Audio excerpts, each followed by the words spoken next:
Hi guys! Ngayong gabi nga pala ay nagluto na naman ako ng shell. Kanina kasi pagdaan namin sa palengke nakakita ako ng shell at ayun, nag-crave na naman ako. So ngayong gabi ay tuturuan ko kayo kung paano magluto ng basic na luto ng mga shell. At ito yung mga kailangan natin na sibuyas, bawang, kamatis, na luya, at sili, asin pang timpla, at paminta. So, kailangan natin siyang igisa muna sa mantika. Yung ginamit kong mantika ngayon ay use oil lamang kasi medyo mayaman kami sa mantika. Marami kasi kaming tira galing dun sa mga pinagprituhan ng mga paninda namin dun sa food court. So, ito na nga. Kailangan natin siyang gisahin. Unahin natin yung bawang, yung sibuyas, at yung luya. Yung iba, medyo nagtatalo kung ano daw ba dapat unahin, kung sibuyas o bawang. Pero sa akin, kahit alin, pwede ngayon sabay.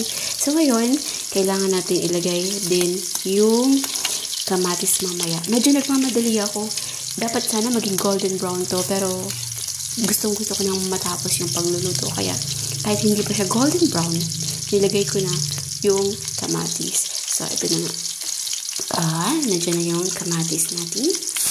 At, ilalagay ko na din dyan yung shell. So, kung nakikita nyo yung video kanina sa unahan, makikita nyo na yung ibang shell ay hindi na talaga fresh. Lumabas na yung mga laman niya. So, pag yun, ibig sabihin nun, patay na yung shell. Alam nyo ba na iba yung lasa ng fresh talaga at nung mga medyo may patay ng shell. Yung fresh, yung mga buhay pa habang niluluto, medyo manamis-namis yung lasa niya. Medyo masarap talaga siya kahit hindi mo siya lagyan ng asin. So, ito ngayon, ngayong binili ko, medyo marami na yung mga hindi buhay. So, iba na yung lasa niya. Hindi na siya kasi sarap ng fresh na mga shell. So, isa din yung tip, paano malalaman na hindi na fresh.